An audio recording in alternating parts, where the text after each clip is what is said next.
Ghaussy, Senior Analyst with Nasdaq IR Intelligence, and of course Chris Deaborn, Managing Director on Nasdaq's Market Intelligence Desk.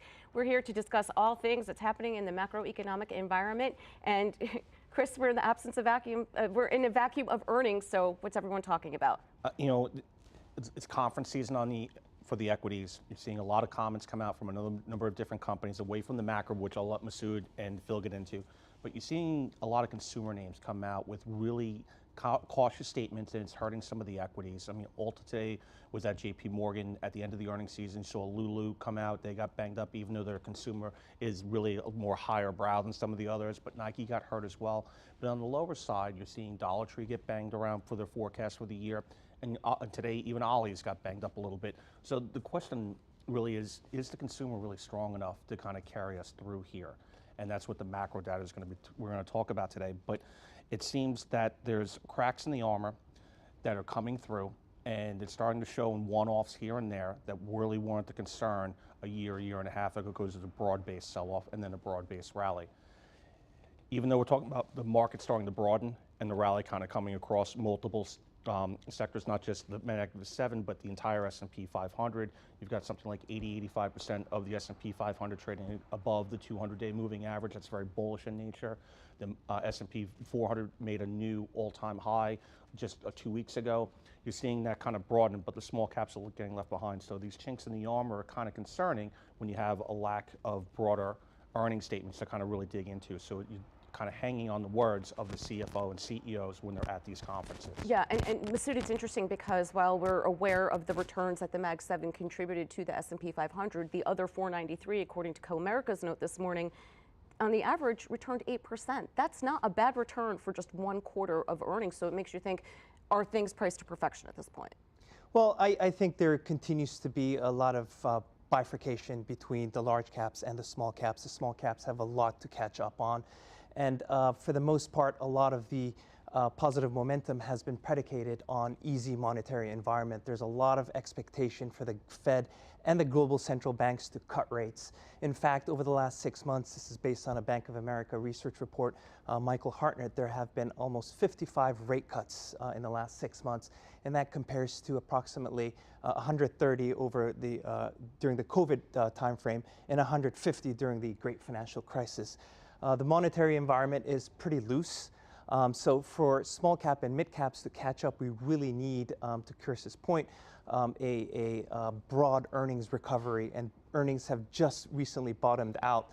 And we're looking at a 9 to 12% growth over the next 2-3 years. Mm-hmm. Well, Phil, it doesn't sound as if the Fed is in any rush to cut rates at this point. Yeah, and in reality, I feel like a lot of the macro news is giving them even more excuse to pause. I mean, we've seen a slight uptick in some of the manufacturing data, the cost of manufacturing coming on the input side is going up.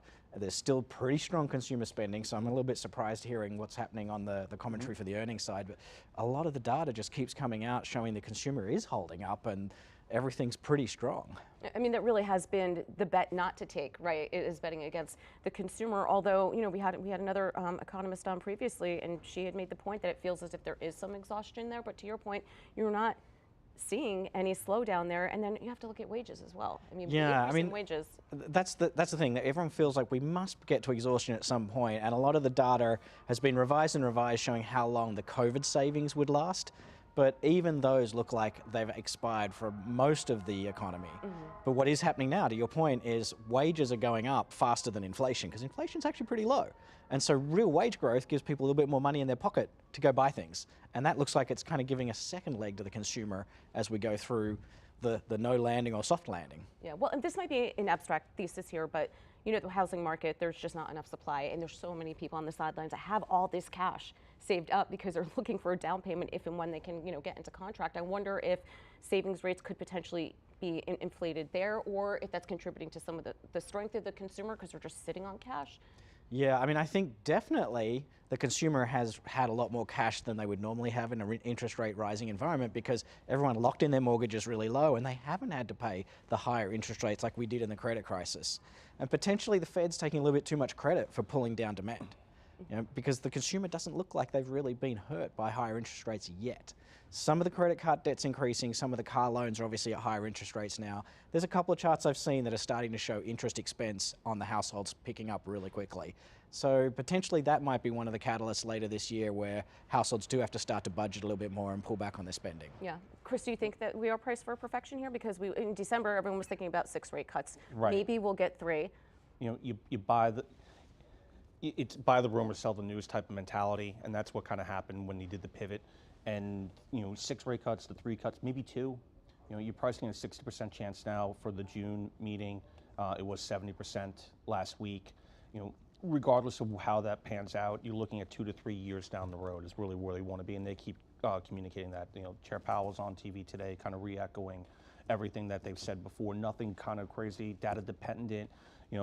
Big on the disinflation narrative. Lots of confidence there on their part, but the data's got to wait and see. Even with 3 months now of stickier inflation to a point, we'll see what happens with CPI next week, and the unemployment number today on Friday.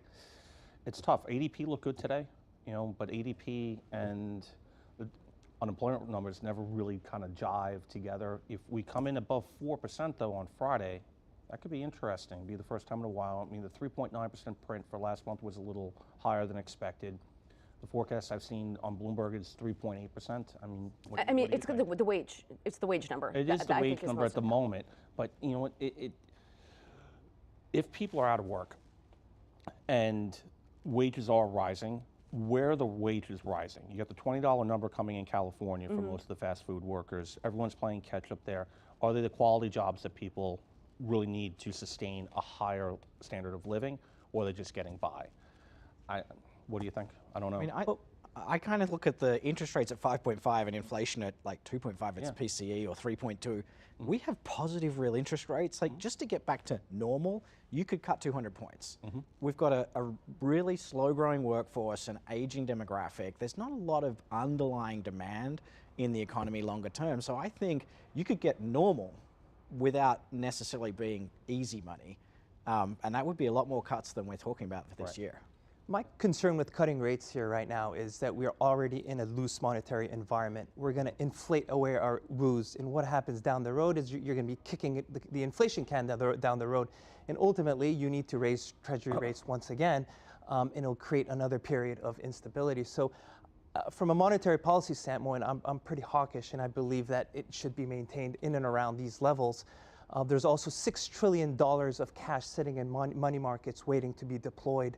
And inflation numbers have been picking up recently. Gold has been rallying pretty impressively. Bitcoin has tripled over the last, 3 months. Break-even rates, 1-year U.S. inflation swap rates have been rising. So things are starting to really feel bubbly. And the question is it really appropriate to cut rates at this juncture and inflate our economy once again? Right. They're going to cut in June. I'm pretty positive, because you don't want to be cutting once the election cycle starts. Right, that could be seen as political, and that could be an issue. He doesn't want to be seen as political, right, as they should be. I think that you're going to see one cut in June, wait and see. I'd love to see another one follow that almost immediately, but I don't know. That could be just the 2 for the year, and maybe one at the end in December. If they only do 2, heaven forbid it's, during the middle of the election cycle, right, because that's just going to be a news. Well, but then it also depends on how you spin it, right? The market might be happy if you got the rate cut, but then that rate cut signals that the economy is not as strong as it was, or it's decelerating. So it kind of just depends on how your point of view. Spin that. So okay, here's my question. Is the market digesting the fact that it did not get its 6 rate cuts because the economy is good? So is it looking at a glass half full versus we want a rate cut, right? Right, you got strong employment for the most part. You got a fast growing economy. Stickier inflation to a point, but the message is the same. They've pivoted, it's just a matter of when. And that's the question. And the market, again, all-time highs here in March, where the market is still trading, the top indexes are still trading near all-time highs. The NDX, the S&P 500, the Dow's even made a rally. But to Massud's point, Russell Microcap's not performing. They had a great start, and they finished the year 2023 strong, but they've tailed off a little bit. 2000's tailed off a little bit as well. Year to date, the 2000 is only up, 2.5%. You know, Speaking of small cap and rates, Yeah. when you look at the spread of who on the corporate side pays variable, it's small cap. And so a third of their interest is variable, which means they are paying more interest than everybody else. Which they seem to have locked in some long-term debt financing when we had zero interest rates. Small cap, not so much. And so I think that explains the earnings struggles that the small cap space is having. We've talked about that before. The cost of capital, Right. the raised capital is still extremely expensive because at the end of the day, rates haven't been cut yet. And until that happens, you're just locking in 1 year or short term, and you're not looking to refinance along. And that, as for investors to look at that, where are you going to put your money? You know, I can get 5%, you know, risk-free. I can buy the large That's why the cap. money market funds are full. Right, I can get 5% risk-free. I can invest in large cap. I'm not ready for that tail yet. They jumped on it when the 6 cuts were expected, and that's why you saw that rally in the end of the year. And now reality is starting to kick in. Maybe we get 2, maybe we get 3. I mean, we might But it's crazy if you think about it. Your savings rates are higher than what a lot of people in this country pay on their mortgage. That's right. Right. I mean, depending on. I mean, if you were not lucky great for enough, banks. right? But if you were lucky enough to have enough money to put in a money market like that, where the interest monthly could pay your mortgage rate, depending on what the finances look like. But think about it. I mean, if you got in at the bottom of the cycle, or if you're in that, let's even call it 2 to 4% range, you're earning more money than you actually have to. Yeah, and it's stalled out the secondary housing market Yep. too. There's no secondary housings for sale, which is holding the prices up, which is making affordability problematic. I mean, it's part of the housing market problem, which is probably also feeding into the inflation that's coming through rent. Because to your point, if you can't afford to buy a house or there's no houses to buy, you're going to go rent. Extra demand for rentals, rent stays up, and that's a big part of why the CPI is not coming down as fast as they had hoped. They had a report on CNBC yesterday. I think they also reported on it today. If you were to go and buy your same exact house today with today's interest rates, right? Let's call it from 3 years ago. It's a 60% increase in your mortgage. So even people who are looking to downsize, not only are they competing in a much larger market, but economically it might not even make sense. Yeah. It makes total sense, actually, Right. not to. I mean, the only way that that's going to fix itself is if supply increases and prices come down, or wages keep going up until eventually everything gets back to relatively normal. Right. So it looks like we are transitioning to some sort of a new normal, for better or for worse. I think we also have to be mindful, and this hasn't been talked about recently as we seem to be in an environment of irrational exuberance, is that monetary policy works in lags.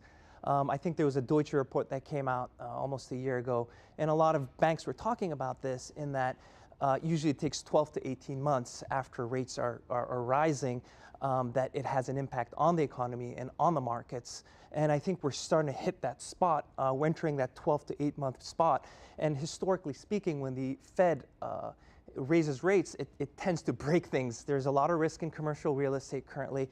There's risk in currencies. Japanese yen has depreciated 40–50%. The Malaysian ringgit has depreciated substantially. So potentially we could see some turmoil either in the FX markets and or the equity markets, assuming the economy does not continue to rise or earnings does not continue to pick up. That's a good point.